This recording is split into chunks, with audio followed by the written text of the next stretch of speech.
in the very heart of Rome, there exists a place where entry is forbidden without express consent. It is a realm where history is not for show, but is instead confined, secreted away in the most profound chambers behind a trinity of iron-bound doors, between walls that absorb all sound. Here, for more than 1,000 years, the Vatican has gathered millions of pages, not for revelation, but for safekeeping. There are handwritten letters from pontiffs that never reached their destination. There are prescriptions on books that would go on to reshape the world. There are files on Marian apparitions that were quietly set aside. There are records of hushed conversations between the Holy See and emperors, dictators, and clandestine Western agencies, alongside works of art the world has yet to lay eyes upon. What is the purpose of guarding all of this, yet never speaking of it? This is not an account of a grand plot. It is an account of the most deeply interred recollections in the world of devotion.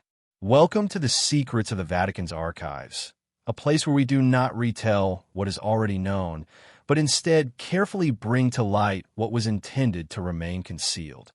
I was, for a time, among the very few permitted inside the restricted domains of the Vatican archives. Let me be clear, I held no cardinal's rank. I was not a celebrated historian, nor did I have a drop of noble blood. I was merely a caretaker, a custode, as they say in Italian.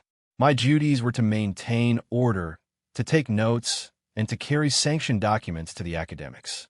But on some evenings, when the elderly priest in charge had drifted into sleep and the oil lamp cast a gentle glow in the corner, I would slip through doorways that no one else would dare even glance at.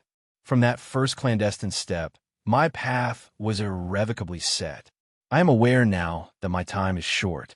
In these last years, the rhythm of my heart has slowed, my vision dims in the candlelight, and a tremor has found its way into my hands when they brush against the parchment that once felt as natural as my own flesh. But before these memories fade away with me, I am compelled to speak.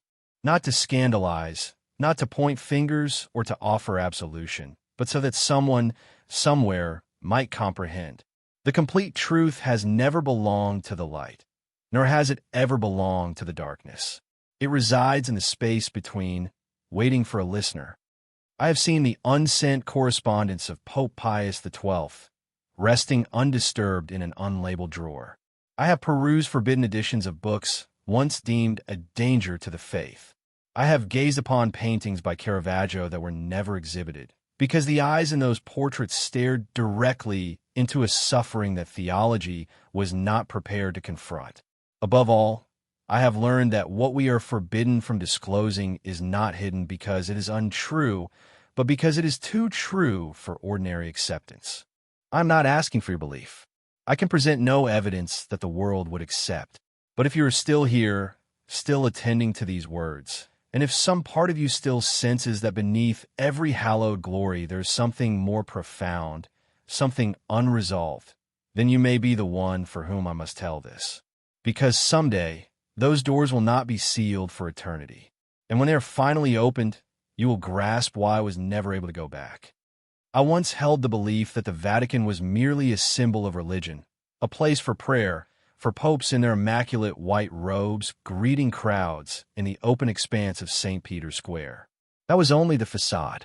Beyond the ancient stone fortifications, beneath the soaring domes, and behind doors secured with a trio of locks, there is a reality that most of humanity will never be permitted to witness. This is the world of the Vatican's secret archives. It is often called by that name, but its formal title in Latin is Archivum Secretum Apostolicum Vaticanum, which translates to the Pope's private archive. The word secretum in Latin does not mean secret, as we use it today. It implies privacy. This collection is the personal possession of the Pope. It is not owned by the Catholic Church as an institution. And it is this very privacy that has made it the focus of so many conjectures, from political inquiries to quests for mythical artifacts. The archive contains approximately 85 kilometers of shelving, holding more than 35,000 catalog volumes that document events from the 8th century to our time.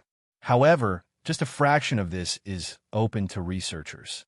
The most confidential, classified, where yet-to-be-released materials are kept sealed within the deepest vaults.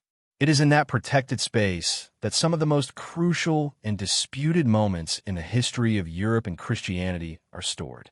Among the items held, there is a copy of the letter Galileo Galilei sent to the Church in 1613, where he attempted to persuade them that his astronomical theories were not in conflict with the Bible. Nevertheless, in 1616, the Church labeled heliocentrism a heresy and outlawed its instruction. In 1633, Galileo faced trial by the Inquisition, a tribunal whose proceedings are also chronicled deep within these archives. One of the most sought-after collections pertains to the trial of the Knights Templar in the 14th century. For generations, it was assumed that the Vatican had annihilated all records of this trial. But in 2001, an Italian academic, Barbara Fraile, unearthed a copy of the Chinon parchment, a document showing that Pope Clement V had privately granted absolution to the Templars. This discovery was a direct challenge to the long-standing narrative that the Church had consented to their eradication. It posed a disquieting question. Why was this truth concealed for more than 7 centuries? Then there are the documents concerning the Vatican's dealings with totalitarian governments in the 20th century, most notably Nazi Germany. The archives house hundreds of letters that passed between the Vatican and Hitler's regime, along with dispatches sent from German bishops to the Holy See. These documents indicate that the Vatican possessed early awareness of the mass extermination of Jewish people. Yet its reaction was profoundly intricate, influenced by devotion, political strategy, and the dread of reprisal. In 2020, following decades of debate, the Vatican at last unsealed a portion of the archive concerning Pope Pius XII, who guided the Church from 1939 to 1958 during the years of the Second World War. This was a monumental event for historians, as Pius had long been accused of maintaining his silence during the Holocaust. The newly available documents painted a more nuanced scene. He was not entirely mute, but opted to operate discreetly behind the scenes to rescue people, a tactic that continues to provoke discussion about its ethical standing and its success. But the archives are not solely concerned with religious matters. They also safeguard handwritten letters from Michelangelo, design sketches by Bernini, a final note from Mary, Queen of Scots before she was executed, and even a letter from a Native American chief to the Pope in the 19th century. The Vatican archives serve as a nexus connecting the entirety of history, from the carnage of the Crusades to the upheavals of science, from theological divisions to contemporary political maneuvering. Despite containing such a wealth of history, entry to the archive is intensely restricted. Each year, only about 60 to 80 scholars are granted permission to conduct research on the premises. They must submit an application, define their area of study, and adhere to stringent regulations. No cameras, no copiers, and no documents are allowed to be removed from the study rooms. Crucially, no one is given unlimited access. The most protected areas stay locked. I am not attempting to make any final judgments. I do not profess to know the complete truth, but I am convinced that when you stand before those endless rows of shelves, with the dust of centuries settled on the trembling, handwritten script from the 10th century, you start to see why the Vatican protects this place with such vigilance. Some truths are simply too immense to be laid bare. Some stories, if told, would compel us to re-examine the very bedrock of our civilization and our faith. If a single collection of documents could exemplify the sensitivity and influence contained within the Vatican archives, it would likely be the records of Christianity's great rupture, the schism between Catholicism and Protestantism. Few are aware that in the nascent stages of the Reformation, secret communications between Martin Luther and certain representatives of the Vatican were meticulously recorded. These handwritten notes, penned in a slanted, brownish ink, once moved a Dutch scholar to tears, not from theological disagreement, but because the documents showed that both parties had once made attempts to avert the split, only to be forced apart by arrogance and a hunger for power. As early as the 1530s, the Vatican covertly sent emissaries to the German states to treat with the reformist movements.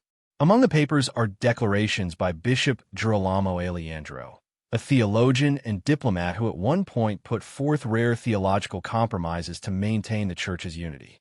But when Luther's replies came back, measured yet resolute, the Church hierarchy looked away, and history veered onto a course from which it could not return.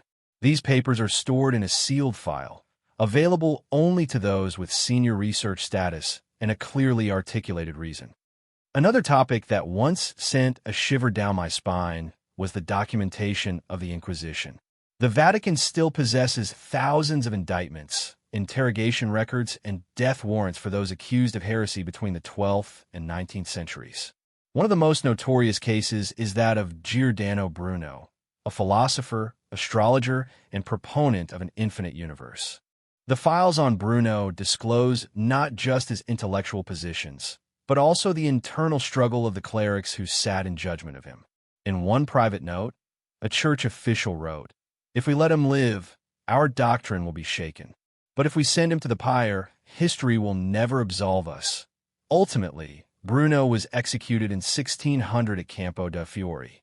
The long silence that ensued for centuries is one of the starkest illustrations of the persistent friction between faith and knowledge. The archives also hold a vast collection of materials on the Vatican's engagements with secular empires, especially Napoleon Bonaparte. When Napoleon's forces swept through Italy, he commanded that the most precious Vatican documents be transported to Paris. Tens of thousands of items were crated, sealed, and hauled over the Alps. A great many were never recovered. What the Vatican did manage to get back after Napoleon's downfall is still given a special classification. I once saw a handwritten memo by Pope Pius VII in which he described the sensation of losing the Church's soul as ancient manuscripts were heaved onto French carts. The text was penned in charcoal ink with a fine, deliberate script, and at the very bottom of the page was a single sentence: "We have been left exposed." One of the most unexpected discoveries arises from the diplomatic correspondence between the Vatican and nations in Asia. Not many people realize that in the 17th century, the Vatican secretly corresponded with the Tokugawa shogun of Japan, even as Christianity was outlawed there. The letters were carried by Portuguese missionaries, hidden on merchant vessels, and secreted inside small wooden effigies to evade discovery. One letter from 1611, commissioned by Tokugawa Ieyasu himself, stated unequivocally, "We do not welcome a faith that creates division within families, but we honor the learning and devotion your missionaries offer." The Vatican has preserved that letter with care, a quiet testament to the first and failed diplomatic outreach to a secluded Asian empire. And then there is a little-known section of the archive devoted to maps and blueprints of lost churches, monasteries, fortresses, and catacombs. Among these are charts depicting the locations of ancient dioceses that disappeared due to conflict, disease, or political change. One that continues to disturb me is the floor plan of Montségur Abbey, the location of a siege and mass immolation in 1244 during the crusade against the Cathars. On that map, there is a peculiar notation, an escape passage that is not mentioned in any official account. No one can say if the last of the Cathars were able to get away, but the document is neither verified nor dismissed. And like so many other secrets in this archive, it serves as a reminder that history was never a straightforward tale. Deep within the most heavily fortified part of the archives, I recall one room in particular, a space that contains records categorized under the political relationships between the Vatican and world powers from the 19th century to the present. The containers are methodically ordered by nation. Each one represents a fragment of memory, a sliver of truth that has been untouched by the narratives presented in standard history. Most people are aware that the Vatican became an independent state in 1929 through the Lateran Treaty between Pope Pius XI and Benito Mussolini. But few genuinely appreciate that prior to this, from 1870, when the Kingdom of Italy seized the Papal States, the Vatican existed in a condition of near seclusion for nearly 6 decades. It was a country without territory, existing inside the core of Rome. Throughout this period, the popes would not acknowledge the Italian government and never ventured outside the Vatican's confines. It was during this fraught time that the Church discreetly established a sophisticated network of secret communication with other countries, particularly France, Austria, Spain, and the United States. One document from 1922 shows that the Vatican once sent a secret message to you, as President Warren G. Harding, proposing to serve as a go-between for America and the fractured Catholic nations in post-World War I Europe. This event is absent from official historical accounts because the Vatican lacked legal standing as a state at that time. Yet the memorandum is still there, with its signature and seal intact. When I first handled it, the paper was fragile, its corners browned with the years, but the words were alive, as if history itself were whispering to me. The Second World War period brought a torrent of sensitive documents. Dozens of reports dispatched from local bishops to the Vatican explicitly chronicle the mass slaughter of Jews in Poland, Germany, and even France. One report from 1942, sent from Krakow, was penned by Cardinal Adam Sapieha, who would later become a spiritual guide to Pope John Paul II. He wrote, "If we fail to speak, we will carry the burden of complicity before God." Yet even such desperate appeals were met with silence. Why did the Vatican hesitate to condemn the genocide? Academics have long discussed whether this was a tactic to safeguard the Church and its adherents in occupied lands. But one document I once perused, handwritten by a member of the Papal Council, pointed to a more profound complexity. It cautioned against the danger of losing authority over the faithful if belief were to be swept into the whirlwind of political ideology. In essence, the Vatican was afraid that choosing a side might shatter the global Church itself. That quietude persisted until the 1960s, when the Vatican initiated one of the most transformative reforms in the modern Church's history, the Second Vatican Council. The documents from that council make up one of the most extensive and elaborate sections of the archive. Thousands of pages record theological discussions, political reactions, transcripts of bishops' speeches, and assessments of the Church's evolving power in a swiftly modernizing world.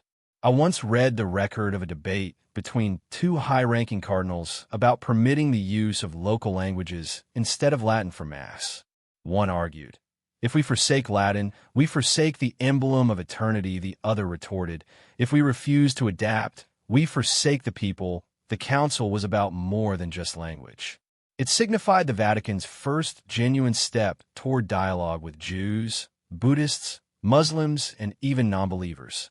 The archive still preserves an unpublished version of a speech in which Pope Paul VI planned to make a formal apology for the Vatican's silence during the Holocaust. In the end, that speech was substituted with a more non-committal version. The exact reason remains unknown. Only a handwritten notation in the margin is left in Latin. Tempus non dum est. The time has not yet arrived. As I turn the pages of these records, I never encountered the sort of global conspiracy that sensational theories often propose. What I did see was a continuous struggle between faith and politics, between morality and the instinct for survival. The Vatican archives do not fabricate. They simply wait for someone patient and courageous enough to read, to understand, and to come to terms with the fact that history has never been black or white, but has always been shades of gray. There is one part of the archives that has always laid a heavy weight on my conscience. The records detailing the relationship between the Vatican and colonial empires, particularly from the 15th to the 19th centuries. The time-worn pages within those boxes do not contain direct condemnations, no official declarations supporting war or the theft of liberty. Yet, between the meticulously scripted lines, a quiet truth resides. Faith once traveled alongside the blade of European colonialism as it expanded across the planet.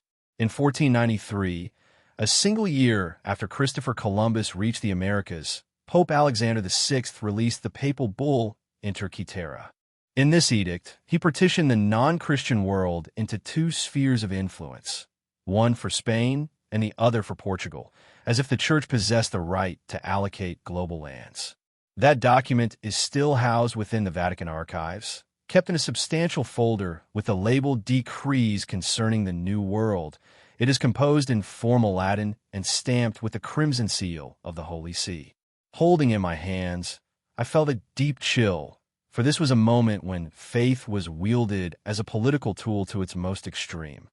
Appended to that decree are letters that passed between the Vatican and the rulers of Portugal, Spain, and subsequently France and Belgium. In them, the Pope sought guarantees for the propagation of the faith and the safety of missionaries in newly seized lands. But the reality for those on the ground was often one of bloodshed, the erasure of cultures, and desperate calls for help from dissenting clergy. Their voices are preserved in smaller numbers, but they are there, like embers of light in a vast darkness. One such voice belonged to Father Bartolomé de las Casas, who wrote to Pope Paul III in 1537. In his letter, he described mass slaughters of indigenous peoples in the Caribbean, churches erected on blood-soaked ground, and the silence of religious leaders in the face of such horror. Reading that letter felt suffocating. It was not a prayer. It was a cry for assistance, not just for the victims, but for the very soul of the Church. Also kept in the archives is a draft of the Apostolic Brief Sublimis Deus, issued in 1537 by Pope Paul III. In it, he proclaimed that the indigenous peoples of the Americas were indeed human beings, possessing souls and the right to hear the gospel, and that they were not to be enslaved. It was an enlightened document for its era. Yet, heartbreakingly, its implementation was swiftly reversed under duress from European monarchs who were unwilling to sacrifice the financial benefits of slavery. As one progresses into the 19th century, the Vatican's diplomatic function in safeguarding religious interests within African and Asian colonies becomes more and more evident. In the archives pertaining to Indochina, I once examined a thick dossier that chronicled the presence of French missionaries in Vietnam prior to the French conquest. There were letters sent back to Rome detailing the hardships faced by Catholic converts under the Nguyen dynasty, but woven into these accounts were phrases like opportunity to expand influence and mediating role with Western merchants, expressions that show how faith and worldly power had started to blend in ways that were hard to distinguish. It is crucial to state that the Vatican did not issue direct orders for colonial invasions. Yet, through its stamps of approval, its formal benedictions, and the moral authority it offered, one can see the Church's hand in sanctioning empires and in easing the conscience of the conquerors. The Vatican archives also hold numerous records that show internal opposition. A significant number of priests, monks, and bishops spoke out against the misuse of religion for colonial ends. One document from 1885 recounts a French bishop in the Congo who filed a formal complaint with the Vatican after seeing hundreds of people have their hands severed for not meeting rubber collection quotas for King Leopold II's enterprise. The Vatican's reply was recorded in a single, short line: "We pray for them, but intervention is not within our power." Perhaps this is why the Vatican archives are not merely a storehouse of memory. They are also a looking glass that reflects the delicate line between faith and politics, between righteousness and power. As I gaze at the fractured red wax seals, the signatures of popes, cardinals, kings, and traitors, I am reminded that history is never a simple progression. And the Vatican, for all its sacredness, was once a player in decisions that altered the trajectory of human civilization. If you imagine that the Vatican's engagement in politics concluded in the medieval period or during the Second World War, you may be surprised to find that the archives continued to document pivotal historical events well into the latter part of the 20th century. One of the most protected sections of the Vatican archives contains the diplomatic records of the Holy See's interactions with global powers throughout the Cold War, with a focus on Eastern Europe, Latin America, and the Soviet Union. I can still clearly recall the first time I gained access to the substantial file on Poland in the 1970s, the era when the Solidarity movement was starting to rise as a beacon of anti-communist defiance. Many are aware that Pope John Paul II, the first Polish pope, gave his support to this movement, but few know that the Vatican, using clandestine methods, provided funds, printing materials, and even intelligence to opposition factions. These activities are explicitly recorded in the internal reports. One memorandum from the Vatican Secretariat of State to the Apostolic Nuncio in Warsaw is marked with a handwritten comment from Cardinal Casaroli. This is not merely a defense of faith. This is a struggle for survival. These documents show that the Vatican was not just a passive spectator, but an adept political force, employing soft power to sway major realignments in the world order. Poland was not the sole area of focus. The Vatican was also deeply involved in Latin America. In one confidential file related to Argentina from 1976 to 1983, the time of the Dirty War, I discovered disturbing accounts. Pleas from local bishops, lists of abducted priests, and the Vatican's conflicted replies. One telegram from Buenos Aires mentioned Father Carlos Mujica, who was murdered for his work with the poor and his opposition to the military's violence. But the Vatican's response simply noted, "We cannot publicly align with one side in an internal struggle." That phrase has lingered with me for a long time, not because it was completely incorrect, but because it exemplified the Vatican's customary approach to operate quietly, maintain public neutrality, yet offer discreet aid to the side it deemed to be in the right. In Chile, during the reign of Augusto Pinochet, the archives reveal periods of quietude interspersed with moments of indirect pressure. A fully documented private discussion between Cardinal Angelo Sodano and Chilean military officials includes a message voicing concern that the church was being seen as a haven for the regime's opponents.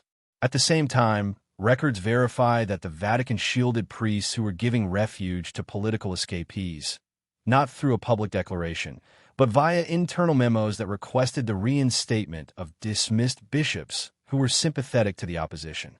The Cold War also introduced intricate dynamics into the Vatican's dealings with the Soviet Union. Although Catholicism faced intense persecution in Soviet lands, the Vatican kept open discreet lines of communication. A typed report from March 12, 1962, describes a secret meeting between an unofficial Vatican representative and an agent of Khrushchev's government in Vienna. The discussion was not confrontational. They talked about religious freedom and the safety of clergy. But the very fact that the meeting happened conveyed a clear signal. The Vatican was prepared to engage if it meant saving lives and protecting the faith. It is important to acknowledge that the Vatican did not invariably align with the cause of justice, at least not in the manner the outside world often wishes. In the case of Spain under Franco, the Vatican upheld diplomatic ties with the dictatorship for many years. Some academics describe this as a bargain with authoritarianism to safeguard the faithful. Letters kept in the archives show that bishops could hold differing views, but in the end, they obeyed directives from their superiors. For a very long time, I imagined the Vatican archives would be overflowing with mystical secrets, ancient holy texts, or lost artifacts. But after years of exploration, I have come to this conclusion. The most astounding finds are not things that exist outside of history, but truths that are all too tangible, too political, and too connected to the world that still surrounds us. They are truths that many would prefer not to face. The Vatican is not some otherworldly power. It is a politico-religious institution that functions with logic, strategy, and deliberate planning. And its archives, more than its stained glass windows or its sacred statues, are the place where this complex reality is revealed in its most unvarnished form. Of all the chambers I have ever stepped into within the Vatican archives, none has left me as speechless as the one labeled Pius XII, that name, linked to the Pope who governed from 1939 to 1958, a span that almost perfectly coincided with World War II and its aftermath, is at the heart of one of the most persistent controversies in modern history. Did the Vatican do enough, speak enough, or remain silent for too long in the face of the 20th century's most savage genocide? For many decades, the documents related to Pius were kept under lock and key, creating a divide among historians worldwide. Some have labeled him the Pope of Silence. Others champion him as a prudent diplomat, compelled in a quietude to save lives that public pronouncements could never have rescued. Then, in 2020, when the Vatican officially unsealed a portion of the documents from his papacy, a shockwave of disbelief coursed through the academic community. I was one of the few who were present at the archives when these materials were first made available. I can still vividly recall the first time I opened the file, marked simply Santa Fizio Durani il Conflitto, the activities of the Holy Father during the conflict. Inside were letters, reports, and telegrams, many sent from bishops in Germany, Poland, and Hungary between 1941 and 1944. One letter from the Archbishop of Lviv, dated March 16, 1942, described how over 1,000 Jewish townspeople had been driven out without any formal accusation or official verdict. At the end, he implored the Vatican to step in, or at the very least, to raise its voice. The Vatican's reply, attached just behind it, was composed of only a few sentences. "We share in the sorrow, but prayer is the most potent weapon at our disposal at this time. It was not a refusal to provide aid, but it was certainly not an action powerful enough to halt what was happening." There was a thick folder labeled separately, titled Richieste di Aiuto e Asilo, Requests for Help and Asylum. Within it were hundreds of personal pleas from Jews, priests, scholars, and even artists, writing directly to the Holy See for protection. Some were helped, hidden away in convents, assisted by nuns, or provided with forged papers that identified them as Catholics to evade capture by German soldiers. But others never received a response. One particular page held me transfixed. It was a handwritten list of 44 names. Next to each name were their addresses, faiths, ages, and a note. Sheltered at the Santa Brigida convent, the document was dated October 10th, 1943, just 3 days after German forces had started their roundup of Jews in Rome.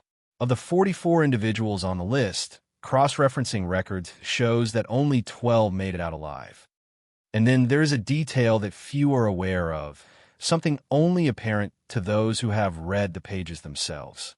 Between 1942 and 1944, the Vatican dispatched multiple communications to the German embassy in Rome, asking for a lessening of persecution in regions where Catholic Jews lived. These letters were never released to the public. They were devoid of strong terminology, no use of the word crime, no reference to genocide. Instead, they employed diplomatic language, concerns for social stability, the need to protect the sacred right to life. Perhaps that was the only practical language available in that moment. But for generations to come, that caution has remained a source of grief and contention. The archive also contains an entire section on post-war appeals from Jewish communities. In 1945, a delegation representing European Jewry wrote to the Holy See, seeking confirmation that Catholic institutions had given refuge to Jewish children during the war and requesting that these children be returned to any surviving family members. The Vatican's response was, "We will only allow it if the children freely decide to leave their present circumstances," but many of these children were just 5 or 6 years old at the time. Most had no memory of anything beyond the convent walls and the faith into which they had recently been baptized. That moral injury would stay unhealed for years. Among the thousands of pages, I discovered a draft of a speech that was never given, prepared for Easter of 1943. In it, one sentence read, "We cannot turn a blind eye to the cries of a people cast out. Though they do not carry the name of Christ, they are still our fellow human beings." That line never saw the light of day. The final version of the speech was altered, and that passage was cut. No reason was given. Only a red stamp was left. Reservato non e vulgare. Reserved, do not publish. What I witnessed does not grant me the authority to make a final judgment. I was not in their position. I did not bear the burden of a global institution in a time of war. But I do understand why many refer to the Vatican archives as a place of postponed truths. Not because those truths were misplaced, but because no one was prepared to confront them until much, much later. People often conceive of the Vatican as a Western entity linked to Europe and the history of Christianity on the Old Continent. But the documents concealed deep within the archives tell a different story. From a very early point, the Vatican had a perspective that extended beyond its borders, looking eastward. And it was in those yellowed pages that I first grasped the true magnitude of the Church's missionary goals, its endeavors at dialogue, and the profound, often contradictory, meetings between Catholicism and Asia. One section of the archives is labeled Missiones ad Orientem, Eastern Missions. It holds thousands of documents that span from the 16th to the 20th centuries. Composed in Latin, Italian, French, Classical Chinese, and Japanese, these texts chronicle centuries of European missionaries venturing east, bringing with them not just the Bible, but the principles of an entirely different civilization. I started with a file marked simply China, Lettere dei Gesuiti. It is a compilation of letters dispatched by Jesuit priests to the Vatican from China between 1580 and 1773. Among them, the correspondence of Matteo Ricci is particularly notable, the first Westerner to gain entry to the Forbidden City.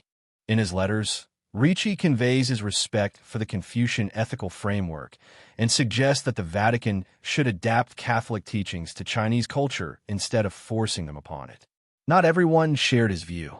The archives chronicle intense arguments within the Vatican that span decades, focusing on whether Chinese converts should be permitted to maintain their ancestral rituals alongside their Catholic practices. Ultimately, Pope Clement XI issued an edict that prohibited what came to be known as the Chinese rites. This action caused severe harm to relations with the Qing dynasty, and by 1721, missionary work in China was completely forbidden. Another file, categorized as highly confidential diplomacy, contains papers on Vatican-Japan relations. Among them is a letter written in Chinese characters by Tokugawa Ieyasu in 1610. Translated and preserved with astonishing clarity, it states, "Your religion creates disorder in our internal affairs. It turns fathers against sons, masters against servants. I will not permit it." What ensued was a long and tragic sequence of reports. Mass executions of Catholics in Nagasaki, priests burned at the stake, churches razed to the ground. Yet, from these fragments, I read of incredible resilience. Handwritten letters from imprisoned Japanese believers, sent to the Vatican on Portuguese trading vessels, inscribed in blood on pieces of fabric. There was no mysticism, no over-the-top drama, just human beings who had faith in something larger than themselves and who paid the ultimate sacrifice for that faith. Then I entered a different world, the documents related to Vietnam. The currents here possess their own unique quality, caught between East and West, between faith and national identity, between mission and political maneuvering. One file from 1790 holds a letter from Bishop Pignot de Béhaine to the Vatican, in which he reports his work to assist Prince Nguyen, who would later become Emperor Jialong, in reconstructing his army and retaking the throne. That letter was more than a missionary update. It was living proof that Catholicism had a hand in the formation of the modern Vietnamese state, not just as a foreign belief system, but as a force in nation-building. But the archives also document the bleaker periods, the anti-Christian decrees of the Nguyen dynasty, the executions of believers, the desperate pleas for missionaries. One document from 1833 describes the Lu Van Khoi rebellion, which was noted to have some backing from Catholic communities and the Vatican's guarded response. We must not let faith become mixed up with rebellion. That line captured a subtle tension between the impulse to shield the faithful and the fear of being pulled into uncontrollable local conflicts. In the 20th century, the Vatican-Vietnam relationship became even more intricate. One file, covering the years 1954 to 1975, is thick with reports on Catholic life in the North, the mass exodus to the South, and the Saigon government's influence on the appointment of bishops. A letter from Pope Pius XII to President Ngo Dinh Diem offered blessings, but also delivered a nuanced message. A national leader has a responsibility not only to protect the faith, but also to guarantee justice for all of his people. It was one of the few documents written in a tone that was both supportive and cautionary. What disturbed me most, perhaps, was a special file that chronicled the unsuccessful attempts to re-establish diplomatic ties between the Vatican and the Socialist Republic of Vietnam after 1975. Internal memos reveal the Vatican's persistence, its continuous offers of dialogue, and its desire to create a humanitarian link. But every discussion stalled at the level of polite convention. A 1989 memorandum noted, "We must be patient. Patience is an element of the mission." Even in the pages that were silent, I could sense the gravity of history. Every letter, every red seal, was more than just bureaucratic paper. It was a vestige of the long and arduous interaction between civilizations. The Vatican did not always behave correctly, nor did it ever fully comprehend the East. But the existence of thousands of documents on Asia in the very heart of the Vatican is evidence of something more profound. This was never a detached world. It has always been a living, enduring component of global history. I used to conceive of the Vatican as a single, unified entity, a flawless organizational structure with no space for internal disagreement. But it was only when I was deep within the archives that I started to see the truth. The Vatican is also a living organism, rife with arguments, paradoxes, and at times, unspoken conflicts among those who dress in white. One part of the archive is labeled Sub Secreto Pontificio, under papal secrecy. It holds records of discrete clashes between popes and cardinals, or between past popes and their successors. These documents are never released to the public while the people involved are still alive. They are only filed away after the events have receded into the past or after the individuals in question have retired. A particularly telling collection of files chronicles the friction between Pope Paul VI and Cardinal Giuseppe Siri, who was once seen as a prime contender for the papacy. During the Second Vatican Council, Siri was a staunch opponent of modernizing the Church, from substituting Latin with local languages during Mass to initiating dialogue with other faiths. Internal records indicate that he wrote privately to Paul VI, condemning what he perceived as the erosion of the sacred. The Pope's response was a mere 2 sentences, but it was unmistakably icy. The shepherd cannot afford to wait for the hesitation of the one who guards the gate. The disagreements extended beyond theology. The Vatican also had deep fissures in its financial management. One of the most infamous and extensively documented events in the archives is the Vatican bank crisis, which involved the Istituto per l'Opera di Religione, or IWAR, in the late 1970s and early 1980s. I can still recall holding a thick, typewritten dossier, almost 600 pages long, with the title Caso Calvi. It pertains to the case of Roberto Calvi, an Italian banker who was discovered hanging from London's Blackfriars Bridge in 1982. The media dubbed him God's banker because of his intimate connections to the Vatican Bank. His death was officially declared a suicide, but the papers preserved in the Vatican archives suggest a different narrative. Inside were bank records, correspondence between the IOR and Banco Ambrosiano, records of questionable loans, and lists of accounts managed by front companies in Panama. A handwritten note from a bishop voiced a serious worry. "We are employing sacred funds for activities that are dangerously close to sin," but the caution was disregarded. The files also show internal efforts to rearrange records to thwart a legal inquiry by Italian authorities. At least 3 documents were marked destruendum, to be destroyed. For reasons that are not clear, they were never disposed of. Equally sensitive is the file on VatiLeaks, the 2012 scandal that involved the leaking of Vatican documents. Many still remember the name Paolo Gabriele, the personal butler of Pope Benedict XVI, who copied and smuggled out a large number of confidential papers. In the archives, a special box holds the complete history of the incident, from the internal inquiry to Gabrielle's handwritten statement. In it, he wrote, "I did not betray the Holy Father. I only wish for the Church to be aware of what was occurring behind its closed doors." The leaked documents exposed severe internal rifts within the Roman Curia, with factions, competing interest groups, and power plays for control. Many of the papers brought to light financial favoritism, corruption in church appointments, and attempts to quash scandals related to ethics and criminal conduct.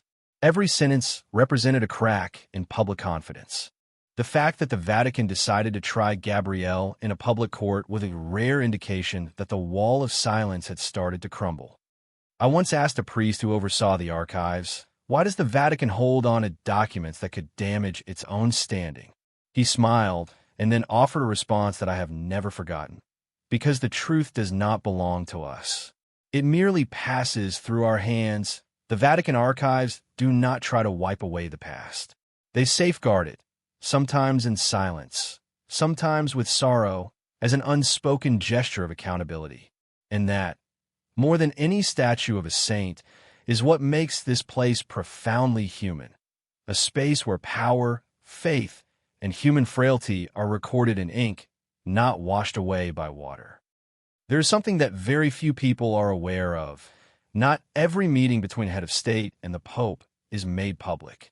To the outside world, the press office releases just a few images of handshakes and a diplomatic communiqué about mutual respect, collaboration, and peace. But in the Vatican archives, I discovered handwritten accounts of what was actually said behind closed doors. Conversations that were at times direct, at times emotional, occasionally marked by conflict, and always transcribed with care in ink meant to endure for a century.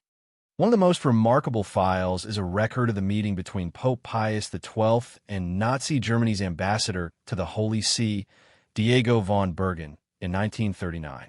This happened just after Hitler had invaded Czechoslovakia, and friction with Poland was intensifying. In the internal notes, the Pope did not offer a direct condemnation, but he did ask a pointed question. Does your government still have control over the animosity it has cultivated within German society? The ambassador did not provide a straight answer. The file concludes with the observation. The mood grew noticeably cold. There was no concluding prayer, a small detail, yet it is incredibly telling. Moving forward to the 1960s, I came upon the record of a meeting in 1965 between Pope Paul VI and Soviet Foreign Minister Andrei Gromyko. In public, the meeting was celebrated as a landmark effort to resume dialogue between the East and the West. But in the archival record, the scribe wrote, the Soviet delegation asserted that religion is an instrument for twisting historical truth. Paul VI replied gently, but resolutely, no one has the right to prevent another from believing in the sacred. That is not a display of power. It is an integral part of the human soul. Then, without another word, he asked the entire delegation to stand in silence for 1 minute to honor all the unknown souls who had died for their beliefs. The Soviet side never mentioned this gesture in any of their official records. Another notable collection of files is simply titled USA Visite Reservate, United States, Unpublished Visits. Inside are notes from private discussions between various popes and American presidents, from Roosevelt and Eisenhower to Kennedy, Reagan, and George W. Bush. One entry records a moment from Pope John XI's meeting with President John F. Kennedy in 1963. President Kennedy conveyed his profound worry about the danger of nuclear war following the Cuban Missile Crisis. The Holy Father asked, "Who will be the first to remain composed when the world no longer has a moral footing to stand on?" Oddly, both men had little time remaining after that meeting. Pope John passed away just a few months later, and Kennedy was assassinated at the end of that same year. The file makes no direct link, but the closeness of these events led some in the archives to label it as particularly sensitive. It is not only global superpowers that are featured in these records. I once found an old, faded file about a meeting between Pope John Paul II and General Secretary Gorbachev in 1989, just before the fall of the Berlin Wall. Gorbachev was not a religious man, but in the meeting transcript he is quoted as saying, "If we do not change, there will be nothing left for us to protect." John Paul II replied with a single sentence. Truth emerges when people become weary. Following that conversation, the Vatican was one of the first institutions to predict the dissolution of the Eastern Bloc. Some of the most surprising documents originated from smaller nations or countries that did not have long-established diplomatic relations with the Vatican. In a file labeled Vietnam, Colloqui non officiali, I discovered an internal memo from 1991. An unofficial Vatican delegation had engaged in talks with representatives of the Vietnamese government in Geneva. No formal pact was made, but a willingness to communicate was shown. This was one of the earliest, quiet moves toward re-establishing contact after 1975. not through media headlines, but through handwritten words recorded in silence. The Vatican possesses no military might and no vast economy. But what I came to realize after perusing these records is this. When a world leader is in search of sincerity or advice untainted by political advantage, they come to the Holy See. And the Vatican is well aware of this. It rarely has to raise its voice, because every page it keeps has the potential to alter the perception of an entire generation if it is unveiled at the opportune moment. One of the things that distinguishes the Vatican from every other religious institution in the world is this. It is not just a church. It is also a sovereign nation. It can enter into treaties, send diplomatic messages, and even be taken to court. And it is in one of the least talked about sections of the Vatican archives, Causa Juridicae, that I came face to face with a very different aspect of the Holy See. In these pages, the language is no longer that of prayer, but of legal debate. Few would imagine that the Vatican, a sacred place, would ever be summoned before a court of law. But in fact, since the early 20th century, there have been hundreds of legal conflicts involving the Vatican, both within its own walls and with foreign states. One substantial file documents the renowned legal struggle between the Vatican and the Italian government after the signing of the Lateran Treaty in 1929. The dispute was not simply about borders or special rights, but about the ownership of hundreds of buildings, churches, and monasteries throughout Italy. One memorandum states, clearly, "We cannot permit sacred ground to become a negotiable asset, but neither can we allow it to be nationalized unconditionally." The discussions continued for years, at times on the verge of becoming a diplomatic emergency. The Vatican was required to furnish legal proof of ownership for properties going back to the medieval era, often relying on original documents from these very archives, written in Latin and signed by popes from as far back as the 12th century. Because of this, many Catholic properties still enjoy their legal protection today. But perhaps the most agonizing and profoundly troubling documents are those related to cases of sexual abuse within the Church, which came to global public attention in the early 2000s. Filed under a sensitive classification marked CASI disciplinary reservati, confidential disciplinary cases, I read documents that no seminary had ever prepared me to encounter. One file describes an internal inquiry from 1962 in a North American diocese. The victim was a child. The offender was a priest who had already been the subject of multiple reports. But in the memo, the instruction from Superior was unequivocal. Relocate this individual to another parish. Do not let the matter become public. Avert scandal for the community. No alert was given to the next congregation. Years later, the same crime was committed again. This was not a singular event. Similar files exist from Ireland, Germany, Argentina, and the Philippines, some of which were never reported by the media. Letters from victims made their way to the Vatican, sometimes written in a trembling hand. "I don't know who else will hear me. Please do not act as if nothing has occurred." Some were never answered. Others were marked for internal review. The Vatican has never refuted that abuse took place, but it addressed the issue as an institutional crisis, not merely as a matter of individual wrongdoing. Since 2001, the Holy See has put in place more stringent disciplinary measures, and many files chronicle that slow evolution. Yet what left me speechless was the agonizingly slow pace of reform. In a 2010 report, one bishop admitted, "We were so terrified of scandal that we forgot who it was we were meant to be protecting." Beyond abuse cases, the Vatican has also been involved in numerous international lawsuits over contested assets, especially in the wake of World War II. One file from 1997 records a lawsuit filed by the descendants of Jewish families, who claimed that the Church was in possession of gold and valuables looted by the Nazis. The Vatican denied any liability, but the file is still kept under the category Unresolved Claims. Another highly sensitive case concerns the Vatican museums, which hold tens of thousands of artifacts from all over the world, including items that originated in countries once under colonial domination.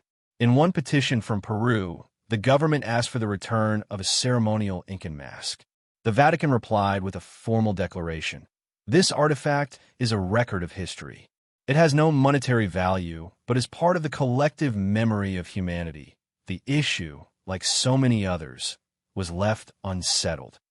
The archive never provides resolutions.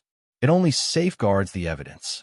But as you sift through hundreds of legal documents, lawsuits, pleas, and carefully crafted responses, you come to realize that the Vatican is not detached from the world. It is pulled into it, layer by layer, by the very fact of being human. And when humans make mistakes, even in white robes, the paper records stay objective, dispassionate, but impossible to refute.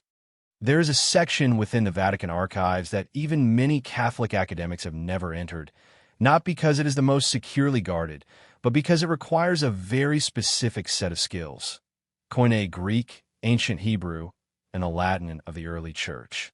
This area is informally referred to as the First Manuscripts Room, a chamber that houses the foundational texts of Christian belief. Ancient Bibles, the earliest translations, and even the writings that were left out during the creation of the scripture we are familiar with today.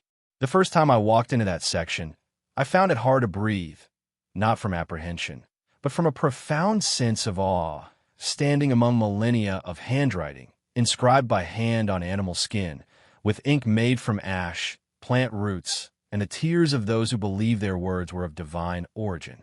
Tucked away in a weathered wooden drawer was a copy of the Codex Vaticanus, one of the oldest surviving Greek Bibles dating from the 4th century. Its text is not the same as the printed Bibles we have today. Some verses are absent, others have different phrasing, and remarkably, there are entire narrative sections that are no longer part of the modern canon. A notable example is the conclusion of the Gospel of Mark. Modern versions usually end with Jesus appearing to his disciples after his resurrection. But in the Codex Vaticanus, that ending is not there. The text stops abruptly with the words, "And they were afraid." This has long been a subject of scholarly discussion. Is the commonly known ending a later addition? And the Codex is not the only one.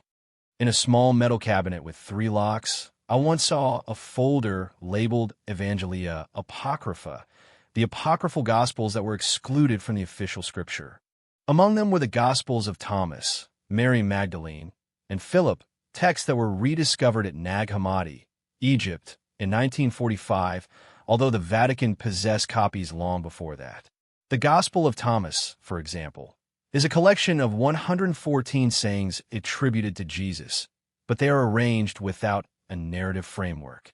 One saying goes, "The kingdom of God is inside you and all around you." If those words were truly spoken by Christ, they pose deep theological questions about the role of the Church as a necessary link between humanity and the divine. Perhaps for this reason, such texts were never included in the canon. Even more contentious is the Acta Pilati, the Acts of Pilate. This document purports to be the Roman governor's defense after he ordered the crucifixion of Jesus. In it, Pilate describes Christ as a man unlike any other who had ever lived, whose eyes blazed like fire and whose words flowed like a stream of living water. The mythical quality of the account might be why it was left out of the official New Testament. Yet, its existence shows that even Roman officials once tried to comprehend the crucifixion in their own terms. Beyond ancient texts, the archives hold countless letters exchanged between medieval popes and prominent theologians, letters that capture fierce debates over whether certain books, such as the Revelation of Enoch, the Book of Wisdom, or the Maccabees, should be included in the Bible. In one letter from Pope Damasus I, he wrote, "We do not dismiss them for being false, but because the hearts of men are not yet prepared for them." That sentence has stayed with me ever since. How much of the Scripture is divine truth? And how much is the product of decisions made under the weight of historical circumstances? Another record details a private session of the Council of Nicaea in 325, the first major assembly of Christian bishops from across the Roman Empire to establish official doctrine. The minutes contain a list of texts that were discussed, many of which are no longer in existence. A note in the margin from a Greek scribe says, certain writings are to be kept for deeper theological examination, not for public reading. This implies they were not destroyed, but but simply kept back and may still be in locked drawers like the ones before me. The archive does not state what is correct or incorrect. It maintains its silence, preserving every interpretation, every variation, every rift in the history of belief. Some might find that disquieting, but I do not. For what makes faith strong is not flawless uniformity, but its capacity to endure argument, revision, and even doubt. To the outside world, the Pope is a figure of stability, the successor to St. Peter, the personification of continuity and unwavering Catholic faith. But within the Vatican archives, behind confidential files, secret letters, and unpublished notes, lies something that few would dare to conceive of. The Pope is a human being. They have experienced fear, they have harbored doubts, and, at times, they have been crushed by the weight of events they could not control. I can still recall the first time I found a folder with the title literally, non inviati, never sent. Inside were handwritten drafts by several popes, never printed, never dispatched. These were not diplomatic correspondence or official edicts. They felt like pages from a private journal, where men at the pinnacle of spiritual power wrote down what they could not utter aloud. One of the most poignant was by Pope Benedict XV, written in 1917, during the peak of the First World War. It was addressed to the leaders of Europe, begging for a ceasefire so that humanity would not lose its soul entirely to the roar of cannons. But the letter was never mailed. A note in the margin, written by the Cardinal Secretary of State at the time, said, "No one will heed it. And if they do not heed it, your holiness will be perceived as weak." The letter was folded and put away, forgotten, until I discovered it more than 100 years later. Another file, labeled Reservata Pro Conclave, reserved for conclave, held materials written by some popes for their successors. These documents were never intended for public view, only to be read by the College of Cardinals during a papal election. One such memorandum, 12 pages long, was composed by Pope Pius XI in 1938, just as the Nazis were cementing their power and anti-Jewish laws were being enacted. In that memorandum, the Pope voiced his profound worry that parts of the German Church had started to silently collaborate with the fascist regime. He cautioned, "If we keep silent, history will not speak of our prudence. It will speak of our complicity." That document was never read. Pius XI passed away shortly before he could release a public encyclical condemning anti-Semitism. The memorandum stayed in the archive, sealed and silent. One file left me standing utterly still for a long time. It contained records about Pope John Paul I, who was in office for only 33 days before his unexpected death. Numerous conspiracy theories have circulated about that event. But in the archives, there was no sign of foul play, only the cold reality of internal memos showing that the Pope had been getting ready for a major overhaul of the Vatican's financial system, including changes to the Vatican Bank and a review of secret accounts tied to Italian financial bodies. In one of his handwritten notes, he wrote, "The Church cannot preach purity if it is not transparent in its own affairs." That line was underlined 3 times, but he never got the opportunity to take action. And in a meeting record from shortly after his death, one cardinal wrote, "We must carry on the mission, but we must not disturb the structural foundations." That sentence has resonated in my thoughts ever since. Even beloved popes like John Paul II and Francis have left behind handwritten letters filled with emotion. One unpublished draft by John Paul II, written during the height of the abuse scandal, reveals a clear internal struggle. "I do not know if I have done enough. Every night, I pray not only for God's forgiveness, but for the forgiveness of the victims I have never met." His script was simple, but the words were heavy, like the papal tiara he wore for more than 2 decades. Pope Francis, known for his approachability and reformist agenda, also has letters that have never been made public. One was directed to a cardinal who had been convicted of abuse, in which he wrote, "The sin of one person does not bring down the Church, but the act of covering it up does." An attached memo indicated that intense internal debate continues within the Vatican about the limits of forgiveness and transparency in the modern era.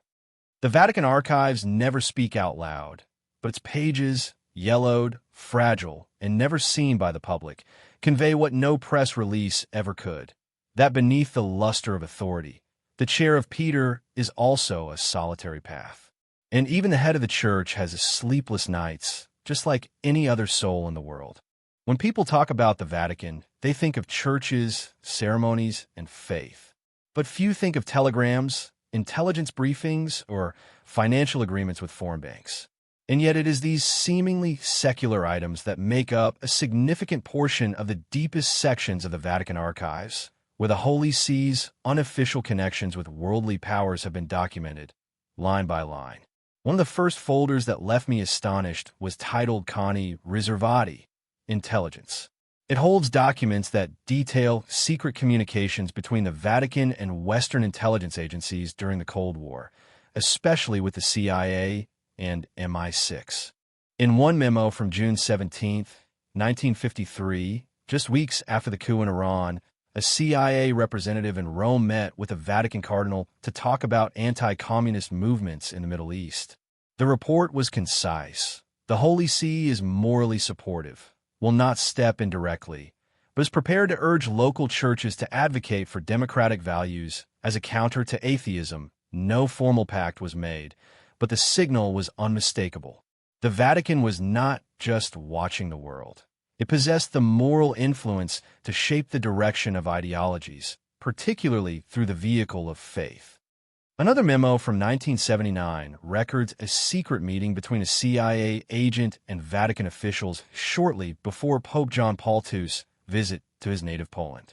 The CIA showed a particular interest in whether the Polish Pope could galvanize the solidarity movement. The Vatican offered no guarantees, but the memo noted, "We are conscious of our role, but the gospel is not a strategic instrument, a diplomatic reply, neither confirming nor denying, yet creating space for quiet action." Another collection of files, labeled Relazioni Riservate, is real, documents clandestine interactions between the Vatican and Mossad, Israel's intelligence agency.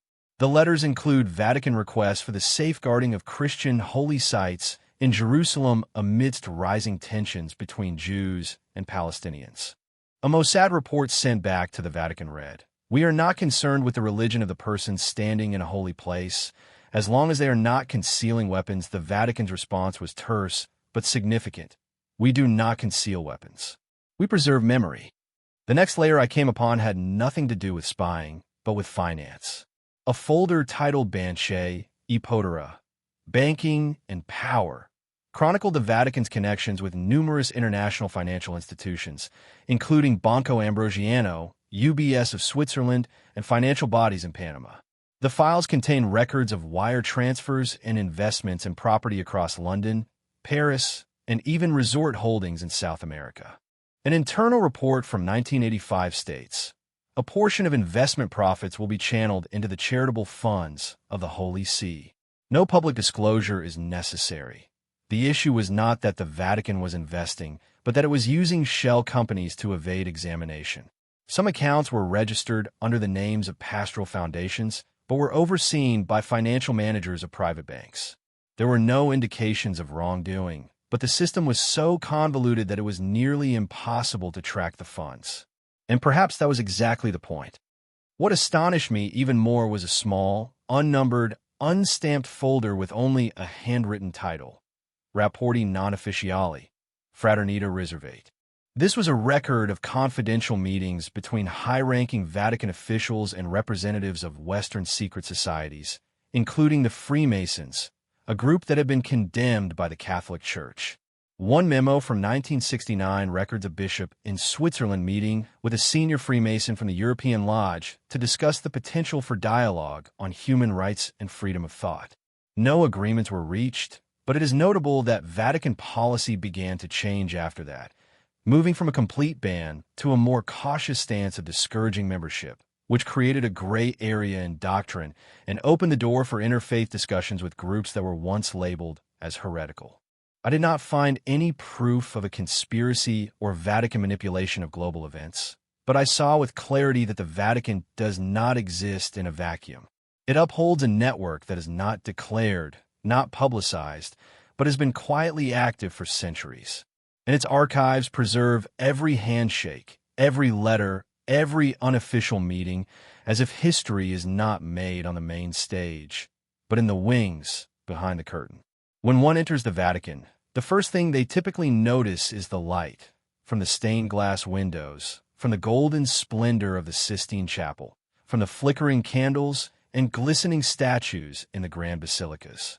But few are aware that alongside that light, there is another dimension, one of silence, condensation, and ritual, so complex it verges on the mystical. And in the Vatican archives, what unsettled me most was not the political documentation, but the rituals themselves. These are manuscripts that have never been taken beyond the stone walls, recited aloud only once, then secured away behind drawers with 3 brass clasps. One of the most astounding documents I came across was a handwritten manual titled Ordo Rituum Conclavis, over 80 pages that detail the exact sequence of actions in organizing a papal conclave. The original is not to be copied or made public. It is not just a description. It is a living text that includes whispered prayers, sealing ceremonies, and even coded signals used among officials to ensure that no information leaks out. A particularly striking section records the oath of the Ceremoniere Segreto, the secret master of ceremonies who is responsible for maintaining absolute silence during the conclave. The oath itself is not fully written out, showing only its first line, "I swear before God and the shadow of St. Peter." The rest is transcribed in an abbreviated Latin code that is understood only by the inner circle. A note in the margin says, "Should this oath be violated, every prayer within the sanctuary will be rendered powerless." Whether this is meant symbolically or literally, the gravity of that statement was impossible to overlook. Another document I found was labeled "to be used only when there is no pope," Ordo Exequiarum Pontificis Maximi, the internal protocol that follows the death of a pontiff. It specifies every moment, from who is permitted to enter the papal chambers first, to who seals the doors, to the sequence for the public announcement. One passage in particular sent a chill through me. Before announcing to the world, the Camerlengo shall call the Pope's name 3 times in Latin through the closed door. If no reply is heard, he shall declare the Holy Father deceased. It is not simply a ritual. It is the ultimate symbol of both authority and mortality. I also discovered a short manual reserved for a rare occasion. Canonizatio Extraordinaria, the extraordinary canonization of a saint outside the standard procedure. It is only 8 pages long and contains peculiar instructions. The relic must be a non-decomposable element. The ceremony must last exactly 3 hours, no more, no less. And the individual who proclaims the title must have a blood or spiritual connection to the saint's community. It is not clear if these rules are still followed, but the document remains untouched. One of the least known files was titled De Symbolis Non Publicis, on non-public symbols. It catalogs the secret symbols, items, and colors used by the Vatican in urgent or exceptional circumstances. For example, a red cord tied diagonally across a Vatican chamber indicates that the room is being used for theological deliberation, meaning a doctrinal crisis is being discussed. Or a bottle of deep brown ink, known as ink of silence, is used only to write text that will never be made public. Each symbol is accompanied by explanations in archaic Latin, understood only by the highest clergy. But what haunted me the most was a thin, black, leather-bound book with no title, marked only with a date. 3 Aprilis MCMXLV, April 3rd, 1945. Inside was a ritual that was never performed, prepared for the scenario in which Rome fell into the hands of fascist forces or the Soviet Red Army. It outlined how to seal holy relics, how to destroy sensitive documents, and described a rite called Benedictio Ultima, the final blessing, to be performed only if Vatican sovereignty were completely lost. No one has recited that blessing aloud since it was written, but it remains there in the shadows, waiting for a moment the world prays will never come. The Vatican is a state, but it is also a ceremony. And within its archives, ritual is not merely an action. It is the language of memory.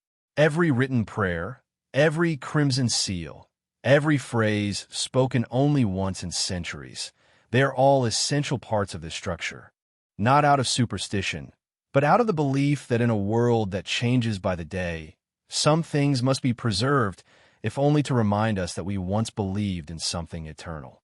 In a quiet hallway, tucked away in a northern basement of the Vatican archives, I came upon an old wooden box etched with a single word, index. There was no seal, no guide, but inside lay a long and turbulent history. The tension between knowledge and faith, preserved in its entirety by the Vatican. Every book title, every reason for its prohibition, every internal debate that never saw the light of day. The Index Librorum Prohibitorum, or list of prohibited books, was formally created in 1559 by Pope Paul IV at the peak of the Counter-Reformation. It became the most potent tool of censorship the Holy See ever used for over 4 centuries. But what is kept in the archives is not merely a list. It is the procedure, the discussions, the heated conflicts, and, at times, the profound contradictions among theologians, clergy, and even the popes themselves. In my hands, I held a yellowed, typewritten record from 1907, the minutes of a meeting of the Congregatio Pro Doctrina Fidei, the office responsible for protecting doctrine. In it, members were debating whether to add historian Ernest Renau's Vita Jesus, the life of Jesus, to the index. Some claimed that Renau had committed blasphemy by depicting Jesus as a mere historical figure, not as divine. But one bishop argued against the ban, saying, "If we forbid him, we are acknowledging his power." The book was ultimately banned, but the argument is still preserved, showing how censorship within the Church was not always a unanimous decision, but often a conflict between the defense of faith and the pressures of the modern world. Another file, nearly 300 pages long, was labeled with a single line, Galileo Galilei. It contains every document related to Galileo's trial. Not just the verdict, but also handwritten pleas for mercy, notes from bishops who were against his condemnation, and letters from later generations, including Pope John Paul II's formal admission of the Church's error in 1992. One record from 1633 reads, "We do not condemn science. We condemn the hubris that attempts to place itself above revelation." That sentence still resonates, especially today, as scientific theories that were once considered dangerous, evolution, the Big Bang, are now seen by the Vatican as not being in conflict with faith. Beyond books, the Church once had a specific body that focused on art and media, which I later found had its own file, titled Cinema et Fides. This section contains assessments of films that were shown in Catholic countries from the 1920s to the 1980s. Some entries were unusual. A review of Fellini's La Dolce Vita noted, "Excessively secular, but it accurately depicts the void of a world without God." The conclusion was banned from Catholic schools, but not publicly condemned because a vocal ban would only enhance its allure. Another folder records the Church's reaction to philosophical or allegorical literature. It includes a discussion of George Orwell's Star 1984, which some thought was a critique of religious totalitarianism. But internal documents concluded, this is a condemnation of secular totalitarianism. No response is needed. This shows that Vatican censors were often sophisticated analysts, not just reactionary, but strategic in their choices of battles. Perhaps the most fascinating file was marked Internal Circulation Only, Do Not Reproduce, and it detailed the Vatican's internal review of the Da Vinci Code by Dan Brown. Although many clergy publicly denounced the book, internal reports stated, its influence comes from exploiting the public's lack of knowledge about religious rituals and symbols. The most effective response is not condemnation, but education. Instead of banning the book, the Vatican replied with a series of counterpublications, a strategic move from censorship to dialogue. The index was formally eliminated in 1966, but the files are still there, quiet, untouched, lined up on Vatican shelves like a reminder. The greatest power is not in prohibition, but in controlling how and when people encounter an idea. And for centuries, the Vatican has not just protected the faith, it has managed the boundaries of knowledge. determining how far they should be opened, when, and for whom. When I stepped into the section labeled Cruciata, an unsettling quiet descended upon everything around me. The 20th century maps were gone, as were the diplomatic telegrams and the polished dossiers that passed between envoys. What was left were parchment scrolls, black ink, and red wax seals that had once been pressed between the fingers of the most powerful men in Europe. This was where the Vatican stored what was left from a time when faith was turned into warfare. The Crusades, conducted in the name of piety, but leaving behind stains of blood on the map of history that no prayer could ever wash away. One of the first documents I discovered was the original crusading bull of 1095 Deus Vult, issued by Pope Urban II at the Council of Clermont. Written in Latin, it starts with a desperate appeal. The Holy Land has been taken. The blood of the faithful cries out from Jerusalem. The Catholic must go forth. There is no political motive, no mention of land or riches, only a call to arms. And yet, that call set off more than 2 centuries of relentless warfare and took the lives of millions under the shadow of the cross. Subsequent documents, especially from the era of Pope Innocent III, show how the Crusades transformed into a structured campaign, no longer just a spiritual summons, but a logistical undertaking that involved taxes, recruitment, supply lines, and incentives. I read letters between the Vatican and European nobles that discussed the number of knights, supplies, and, most disturbingly, the right to confiscate the property of those who would not convert or join the cause. A particularly striking document from 1204 records the Vatican's internal response to the Fourth Crusade, which, instead of going to Jerusalem, sacked Constantinople, the heart of Eastern Orthodoxy.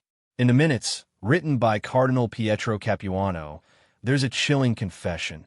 We allowed the sword to lead, not the spirit. We did not vanquish heresy.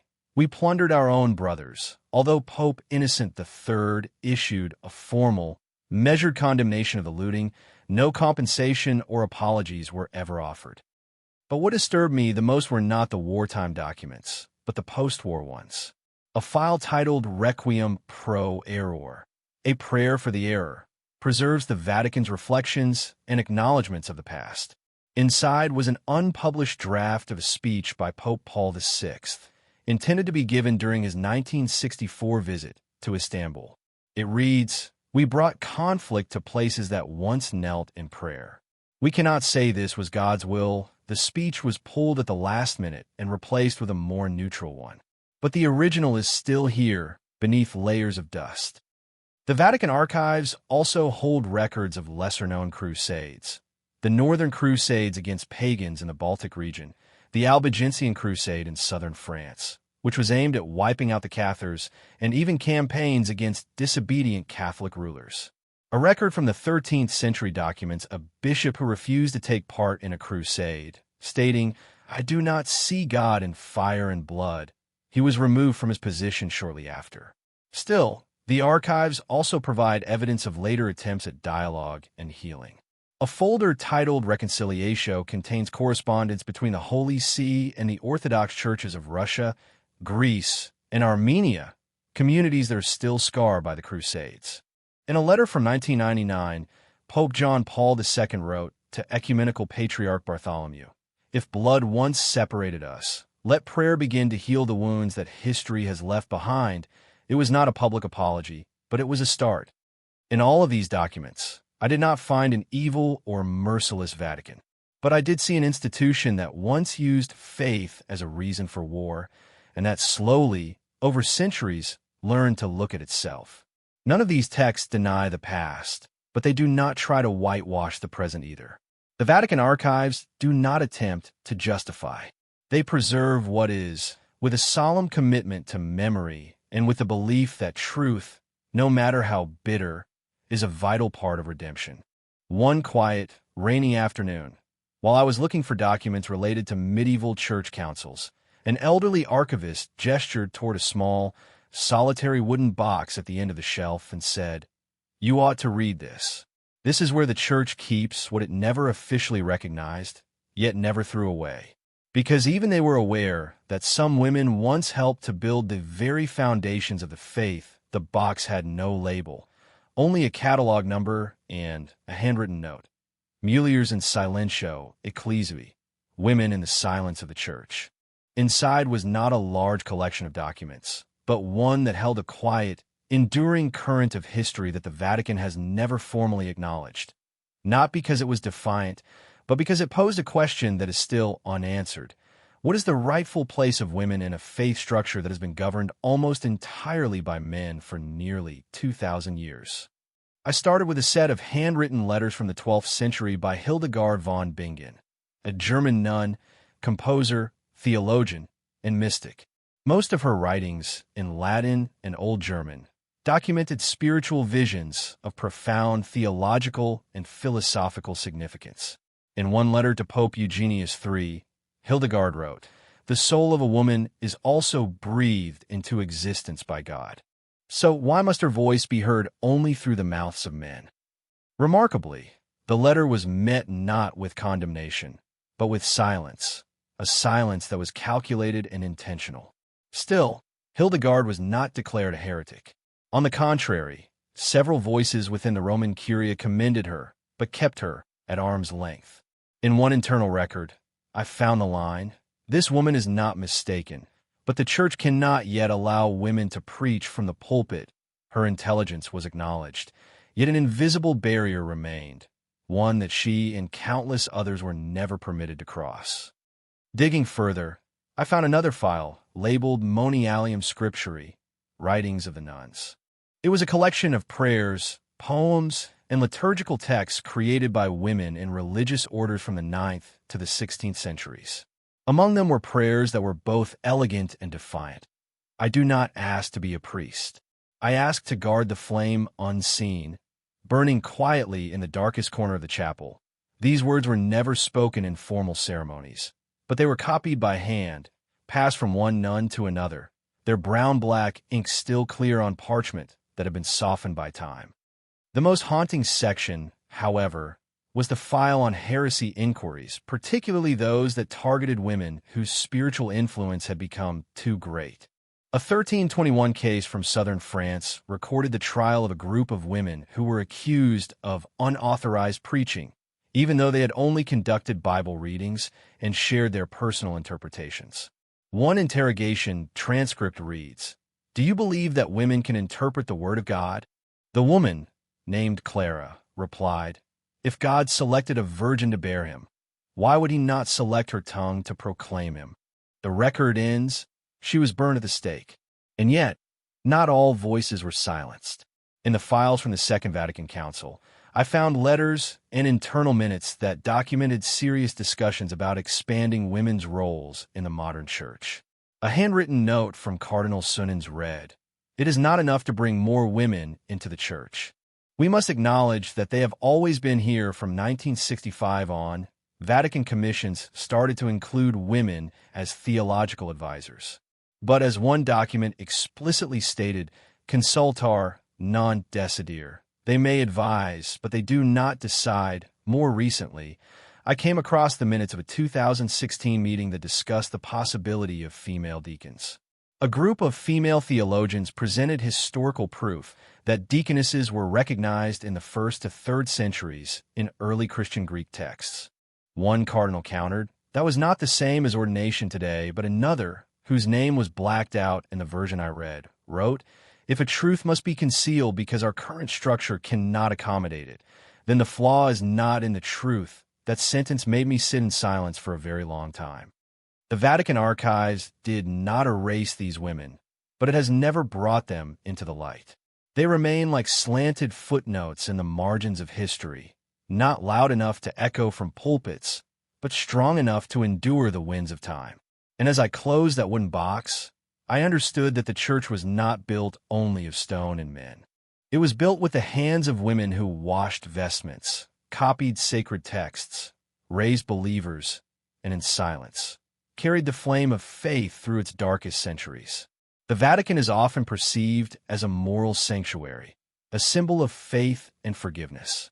But the truth is, wherever there are human beings, there are errors. And within the ancient stone walls that encircle St. Peter's Square, Those errors do not always originate from the outside. Sometimes they come from within.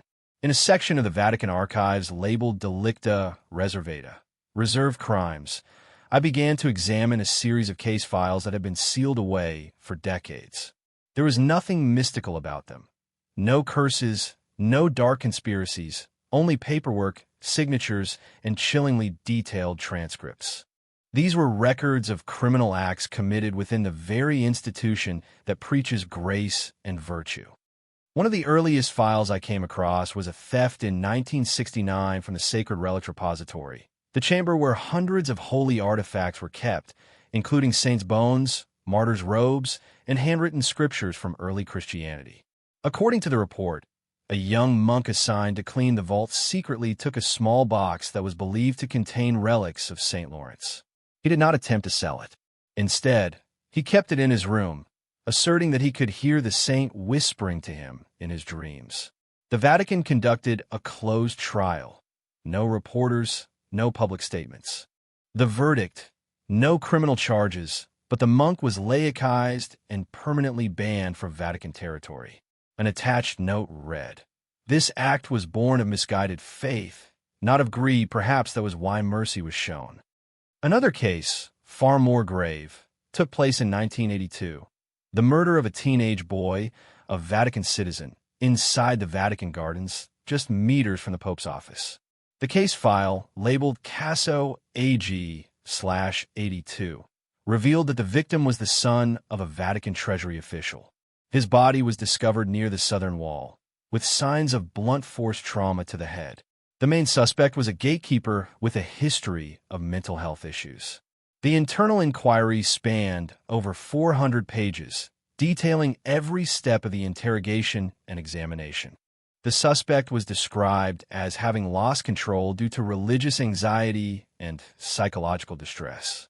Yet, instead of being turned over to Italian authorities, the Vatican handled it internally. He was confined to a secluded monastic facility, isolated from the outside world, and never faced a public trial.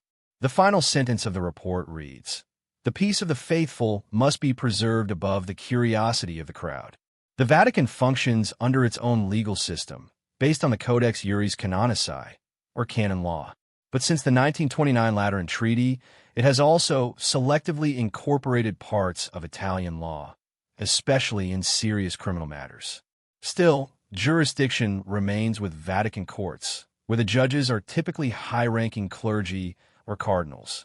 In the archives, I found a list of judges from 1929 to the present, names that are not found in public records, yet they hold immense power in cases that could shake the Church's moral authority.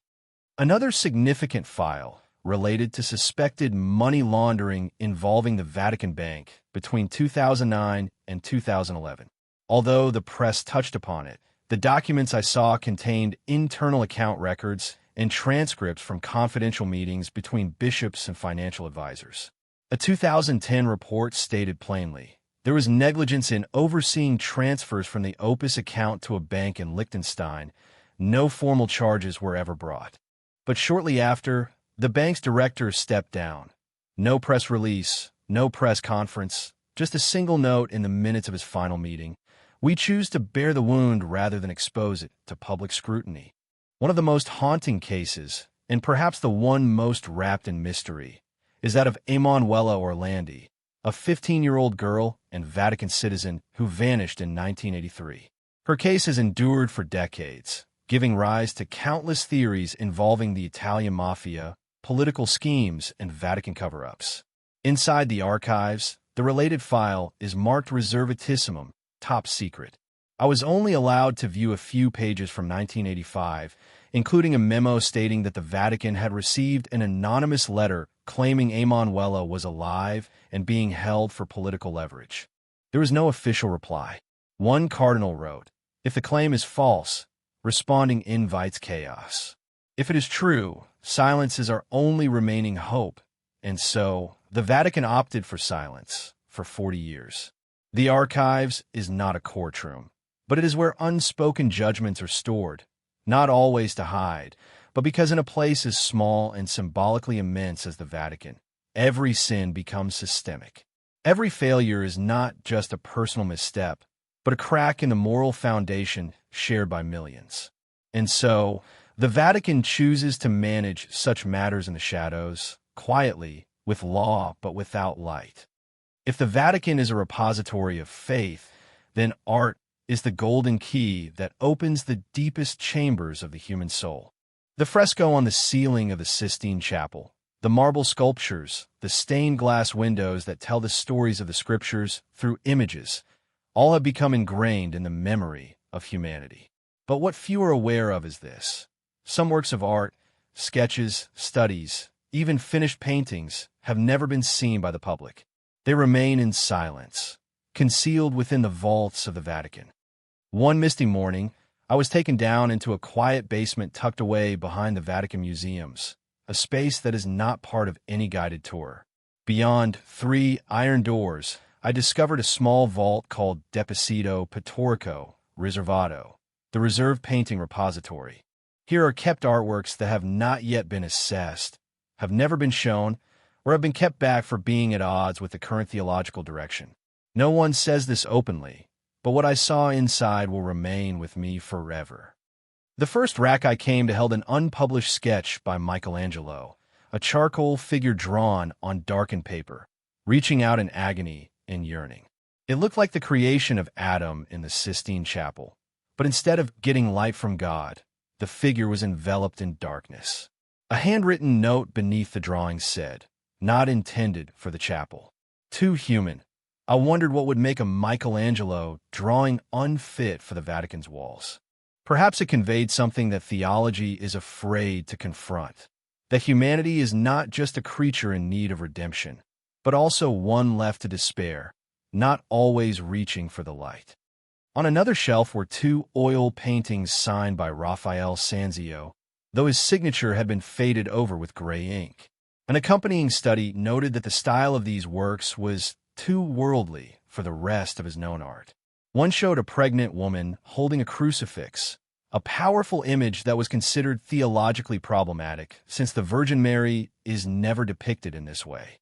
A small note at the bottom read, *confusio doctrinalis*, may cause doctrinal confusion. And so, a masterpiece was hidden, not because it was not beautiful, but because it posed questions. I also came across a painting attributed to Caravaggio that had never been put on display. It depicted St. Peter, not yet an apostle, but as a simple fisherman with dirt on his face, clutching a torn fishing net. There was no divine light, no halo, no sacred symbol, just a weary man at the start of his faith. Was that why it was kept back? Because it did not have the sanctified image of a purified saint, or because it felt too real? A different folder, labeled Iconographia Contestata, contested iconography, listed artworks that had been requested to be taken down, covered up, or never reproduced. Among them were sculptures of the Virgin Mary depicted with African and Asian features, created by local artists during missionary periods. A 1911 Vatican Cultural Council memo noted, "Diversity is part of divine creation, but uniformity is essential for preserving sanctity." Based on that reasoning, many such statues were never placed on altars. There is even a special section devoted to modern art, documenting Vatican decisions to turn down exhibitions or collaborations with major artists like Salvador Dali, Francis Bacon, or Ai Weiwei. A 1950 internal document revealed that Dali had proposed a series of surrealist interpretations of the saints. Vatican officials replied, "We cannot permit sacred imagery to become an obscure visual metaphor, but the Vatican does not destroy these works. Quite the contrary, they preserve them with care, documenting every crack, every brushstroke, every layer of paint, and yet they choose to keep them hidden. Not because the art is without value, but because in the blinding light of theology, what is too human, too raw, too incomplete, might shake a faith that depends on certainty." When I left that vault, I did not carry with me images of angels or crucifixes.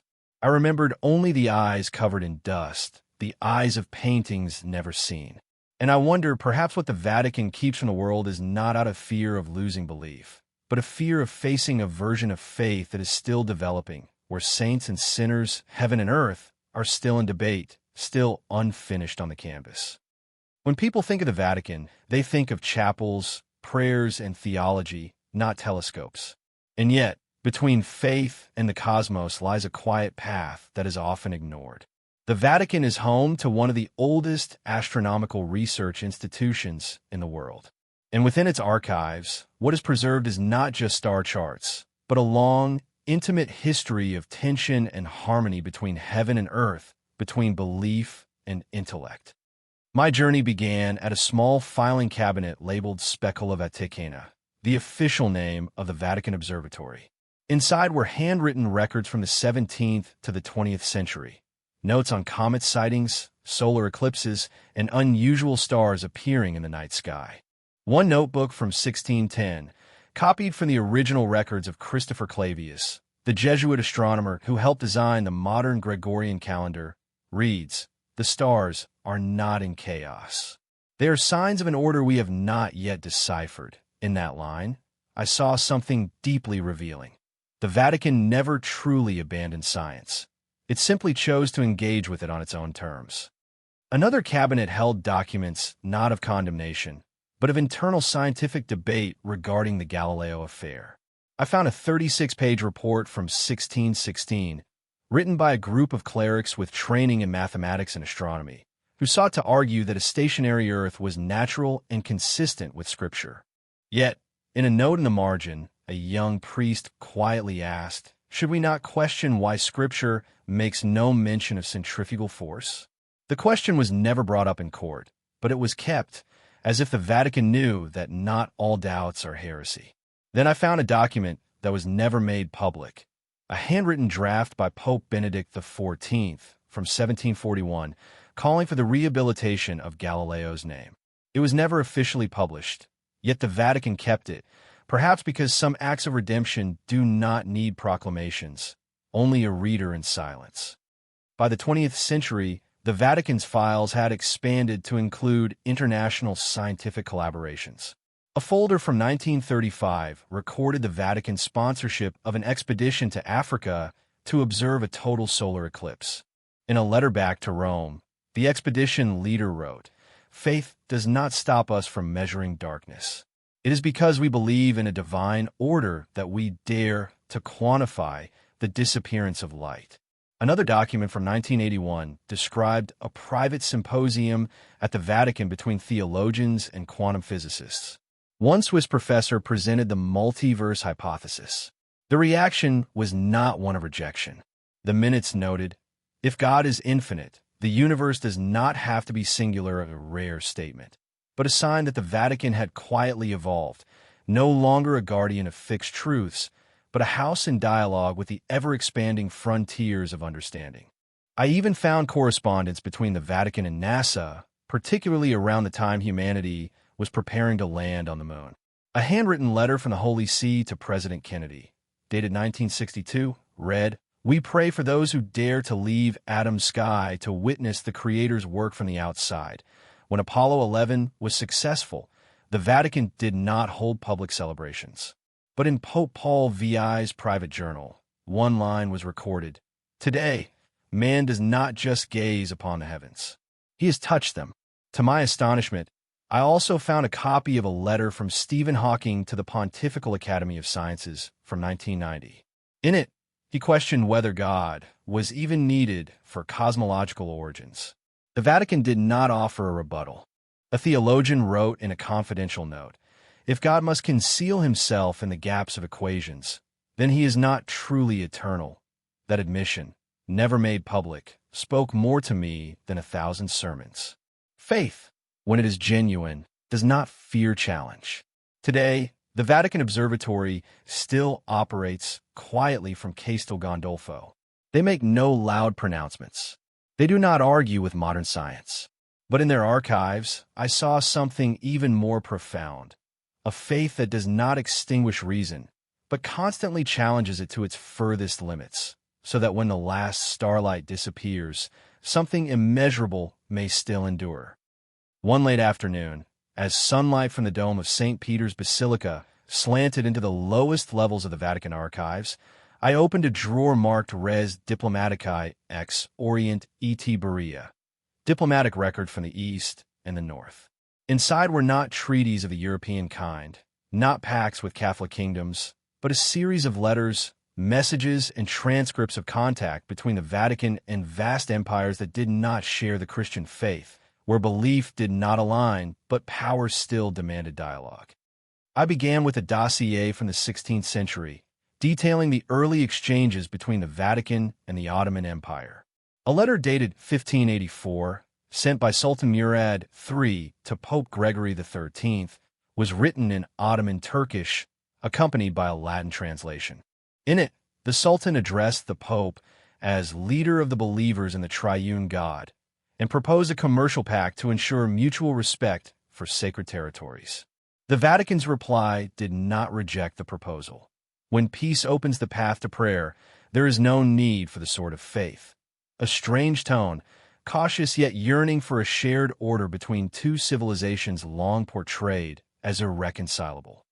In another folder from 1713, I found a transcript of a secret meeting between a Vatican envoy and representatives of the Qing dynasty, held in Macau.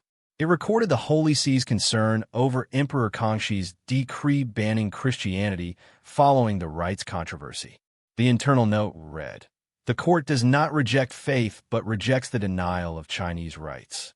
We may withdraw the decree if it does not harm sacred doctrine." No agreement was reached, but the dialogue itself revealed that the Vatican had come to recognize that bringing faith into another culture required humility, not dogma. What struck me most was a never-declassified file titled Negotiations Commiscovia.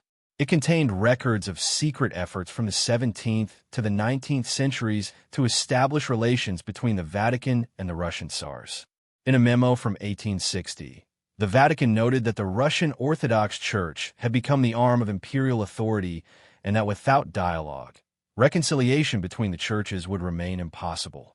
A private letter from Pope Pius IX to Tsar Alexander II included the line, "When the throne seeks eternity, it must listen to the voice of the eternal throne." There was no reply, but the Vatican did not stop writing. In a document from 1902, the Vatican recorded contact with a Japanese scholar representing the Meiji court. The two parties discussed theology, culture, and the possibility of coexistence between Christian charity and the honor of Shinto. One line in the transcript stood out: "The East does not reject faith. It rejects imposition." It read like a reminder to the Church itself. Truth is not a gift that can be forced upon another. I found a 1954 internal memo, just after the end of the First Indochina War, in which the Vatican proposed sending a secret envoy to northern Vietnam to observe the condition of Catholics following the Geneva Accords. There was no official order, no public document. But in the file, the envoy's handwritten note read, "I saw priests celebrating Mass in silence, vestments hidden under civilian clothes. Faith here makes no noise, but it has never died." The report was never published. One of the most moving files was a compilation titled Via Pacis, The Path of Peace, containing the full correspondence between the Vatican and the United Nations from the end of World War II to the present. In a 1965 note, when the Vatican became a permanent observer, a cardinal wrote, "The Church has no army, no vote, but it may still whisper into the conscience of the world." That line remains true, though today the world hears those whispers less clearly than before. None of these records boast of influence. On the contrary, they show a Vatican often in the weaker position, the one initiating contact, the one seeking common ground, the one striving to understand its interlocutor. In the shadows of geopolitical power, the Vatican was never a superpower, but it held another weapon: time. The Vatican knows how to wait. And when it waits long enough, dynasties collapse, revolutions burn out, and the Holy See continues to write letters, preserving even the replies that were never sent. When people hear the word miracle, they often picture radiant light, weeping statues, or celestial hymns echoing from the heavens. But when I first stepped into the section labeled Supernaturalist Recencio, Review of Supernatural Phenomena, I saw no light, smelled no incense, heard no sacred sound. I saw documents, Thousands of pages of reports, black and white photographs, audio recordings, medical transcripts, and long columns of clinical analysis, all filed meticulously, like a crime scene investigation room. The first file I opened concerned the famous event of Fatima, the apparitions of the Virgin Mary in Portugal in 1917, still remembered as a miracle. But what the Vatican preserved most carefully was not the content of the visions, but the process of verification. A memorandum dated October 26, 1930, sent by the Archbishop of Leiria to the Holy See, noted, "We interviewed more than 60 witnesses, photographed the sun during the foretold times, yet detected no optical distortion in the cameras. However, descriptions by the locals were remarkably consistent regarding the movement of light. The Vatican did not deny it, but neither did it proclaim a miracle. Instead, it recorded, by theological and pastoral criteria, the event is acceptable for devotion, but not binding for belief. That same conclusion appears repeatedly across the archive's records of apparitions. Never a denial, but always a careful distance."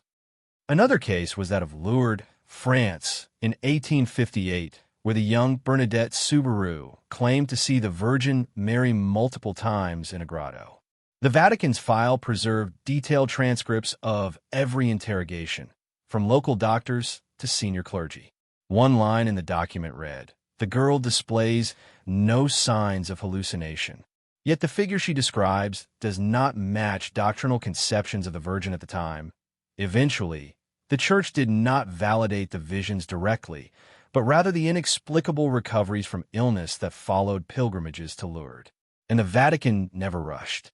In another file, I read about the 1973 apparitions in Akita, Japan, which were not officially recognized by the Holy See until over 20 years of investigation had passed. Doctors, psychologists, and theologians were dispatched, and each step was accompanied by internal reports. One particularly telling note read, "The weeping statue of the Virgin is chemically verifiable but scientifically inexplicable. This does not make it a miracle. It makes it worthy of monitoring." Then I found a striking registry called Causi Rejecti, rejected cases. In it were hundreds of reports deemed fabricated, exaggerated, or lacking supernatural merit. There were photographs of statues dripping water due to plumbing leaks, audio recordings traced to human manipulation, and witnesses who later retracted their claims. In one Latin American case, the supposed visionary confessed to having been paid by a pilgrimage group. The Vatican report simply stated secular motivation. File closed. Another part of the archive held cases of unexplained healings. The Vatican maintains an independent medical panel called the Consulta Medica, which evaluates every supposed miraculous recovery. One file from 2002 described a Parkinson's patient who fully recovered after praying to bless John Paul II. The attending physician confirmed it. Still, the Vatican noted, 5 additional years of observation required to rule out natural remission. No haste, no sentimentality, just a process as rigorous as any clinical trial. One small file I stumbled upon bore the name Aurora Messina, a 17-year-old girl in Italy who, in 1966, claimed to receive nightly divine prophecies during full moons. Crowds gathered at her home, but internal Vatican notes stated, after 7 months of observation, no objective evidence was found. The divine voice in her room was ultimately traced to a hidden speaker installed under her bed by her brother, who later confessed he only wanted to protect the faith of the villagers. The case was sealed with a red stamp, Deceptio pro notorietate, deception for notoriety. But perhaps the most haunting file was one without a date, titled Lux Inter Caecos, Light Among the Blind. It contained a testimony by an elderly priest living in a mountain monastery in Switzerland. He claimed to have seen a glowing child in the snow one night, but when he approached, it vanished. He did not ask for recognition. He simply asked the Holy See to record his account so that if anyone else ever sees it, they will not think themselves mad. The Vatican neither rejected nor affirmed it. One line from the examiner's note read, "Silence is the only way to preserve the sacred." The Vatican does not chase wonders. It observes. It doubts. It measures every tear from a statue, every unexplained light, every whispered prayer in the fields. And in that silence, it chooses to preserve what it does not yet understand, not to display, but to remind itself that if God truly reveals himself, he will not need trumpet blasts or headlines. He will arrive in moments no one expects and no one hears, except for those patient enough to wait, as the Vatican has done for centuries. I never intended to seek out the prophecy of St. Malachy. For many within the Vatican, that name brings more discomfort than reverence. Yet one day, while I was researching documents related to early 17th century councils, I stumbled upon a thin file tucked inside an unrelated dossier. Its cover was marked simply De Proficia Malachii, Versio non edita, unpublished version. Inside was a handwritten copy dated 1595, the same year the prophecy was first printed in Rome by Father Arnold Wyon in his work Lignum Vitae. The reason the Vatican preserved this manuscript was not out of belief, but to monitor how it spread. A margin note by Cardinal Baronius read, "The people are enamored with this prophecy as if it were a fifth gospel. But faith built upon fear is not faith." The prophecy of St. Malachy is said to have been written by the Irish Archbishop Malachy O'Morgair during a pilgrimage to Rome in 1139. In it, he listed 112 Latin mottos, each meant to correspond to a future pope, from Celestine II up to the very last, who, it is said, would witness the fall of the Holy City in the Day of Judgment. In the Vatican archives, I found an internal table, never made public, mapping each prophetic phrase to an actual pontiff. Some were eerily accurate. Lumen in Calo, light in the sky, was linked to Pope Leo XIII, whose coat of arms bore a radiant star. Pastor Angelicus, the angelic shepherd, fit Pius XII, revered for his spiritual life. But the further down the list, the weaker the connections. Ultimately, a Vatican memo from 1978 concluded, "This is the effect of reading backward. People assign meaning to what is already past, not what is to come." Still, what prevented the Vatican from outright denouncing the prophecy was the final line. In persecution extrema est, e sedebit Petrus Romanus. In the final persecution of the Holy Roman Church, Peter the Roman shall sit upon the throne, and then the city of 7 hills shall be destroyed, and the dreadful judge will judge his people. Then came 2013. Pope Benedict XVI resigned, the first papal abdication in 6 centuries. His successor, Jorge Mario Bergoglio, who took the name Francis, was born in Buenos Aires but was of Italian descent, Roman blood. Though no pope has taken the name Peter II, the Vatican suddenly received hundreds of letters from the faithful around the world, all asking the same thing. Is this the final pope? One internal document I found recorded a meeting of the cardinals in 2014, just months after Francis's election. During it, a young bishop expressed concern that this prophecy is being weaponized to fuel apocalyptic anxiety and undermine reform. The dean of the college replied simply, "The church does not fear the end. We only fear that people stop living for tomorrow." Another file, titled Legendum non publicandum, to be read, not published, documented a Vatican commission that had once investigated the true origins of the prophecy.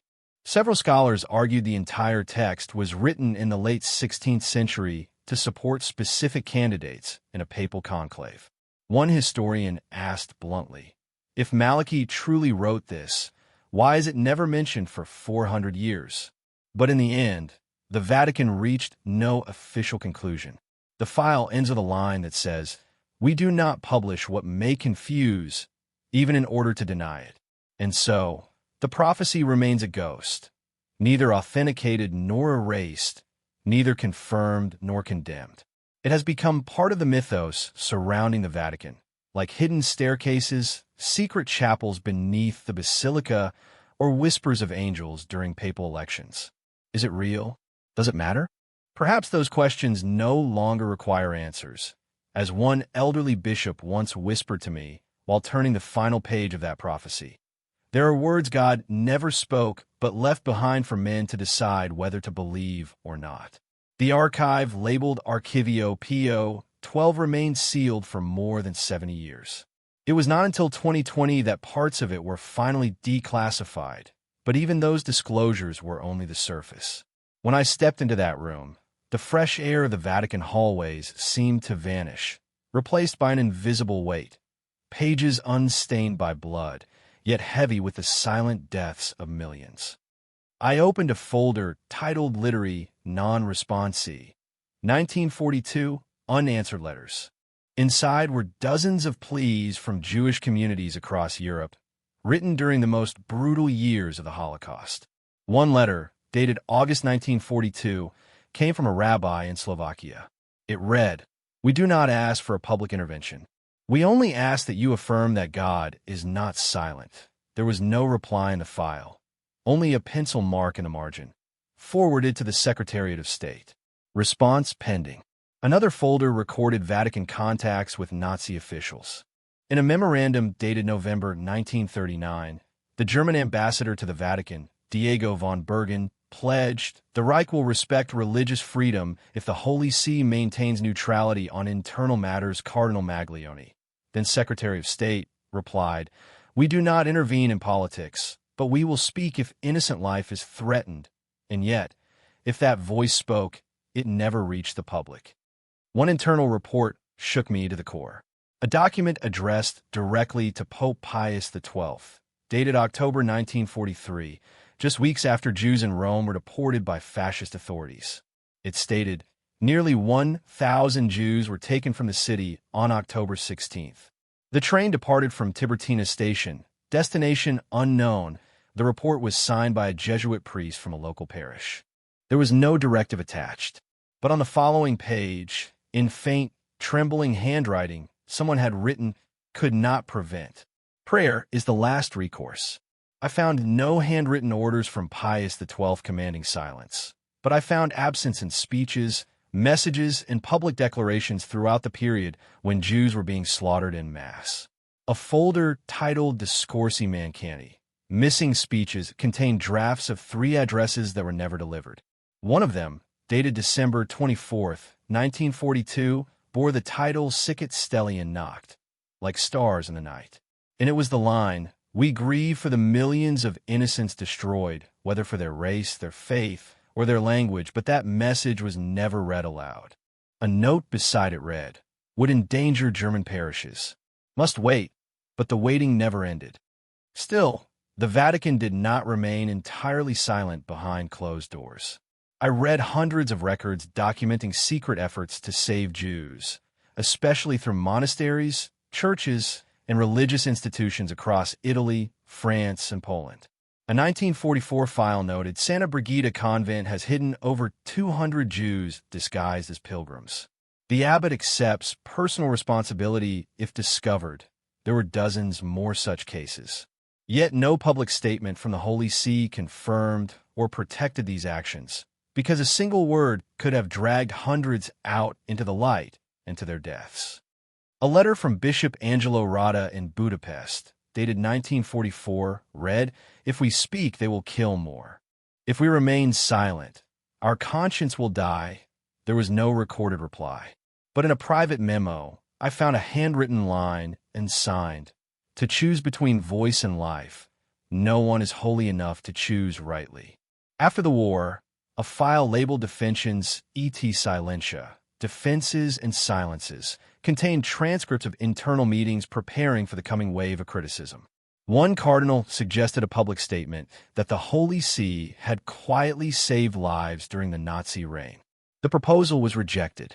Instead, the Vatican chose continued silence and let the world debate. One final note read, "We do not speak. History will find the words, and history has never stopped searching." Some say Pope Pius XII lacked courage. Others say he did all he could within the limits of his office and time. But what I saw in the archives was not a judgment. It was the fractured record of a moment when moral clarity was pushed to its limits. There were no heroic proclamations, no apologies, only the lingering truth of a cold reality. Silence, whether born of fear or strategy, leaves an echo that cannot be erased. After hundreds of hours of reading, turning page after worn page, deep beneath the earth where no bells ring and no candles flicker, I began to ask myself, why does the Vatican keep all of this? Skeptics might say to control, to conceal, to avoid facing the truth. But if that were all, why not destroy it long ago? Why preserve with such care and precision every internal memo, every unanswered plea for help, every draft of speech never spoken? I gradually came to understand that the Vatican doesn't merely preserve truth. It preserves the complexity of truth. In those archives, there are no justifications, no blatant lies. There are gaps, silences, half-told stories. But there are also voices once buried at the bottom of history, questions never allowed to echo, and small, quiet acts that save hundreds of lives without asking to be credited.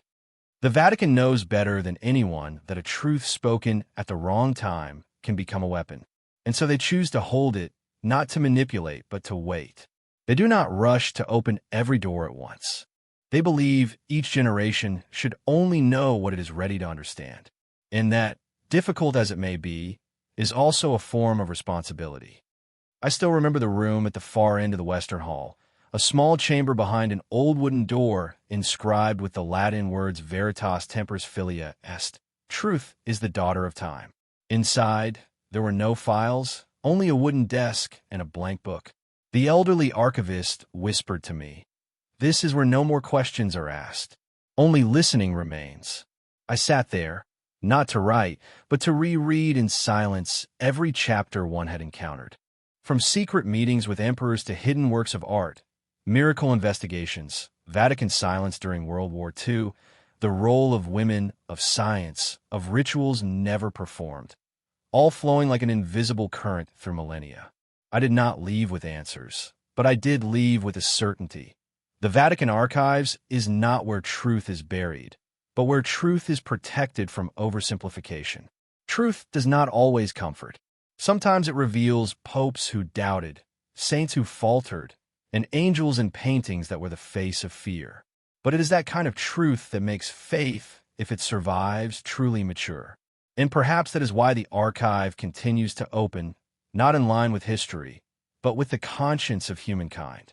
When we are brave enough to look at the unvarnished face of faith, then the doors of the Vatican will open, not with a key, but with the quiet readiness to understand and to forgive. I did not leave the Vatican feeling as though I had exited a fortress of secrets, but rather a chapel waiting for someone to return, not to worship, but to listen to history, to memory, and to oneself. If what you've just heard feels like more than a story, if it feels like a door quietly opening to something deeper, if you believe truth does not always lie on the surface, and that sometimes silence is its own form of storytelling, please consider supporting this channel by clicking subscribe, not just to walk with us through the journeys ahead, but to help keep this kind of deep storytelling alive in a world crowded with noise. Your single subscription is like a candle lit among the shadows of an archive filled with memory and silence. Thank you for listening.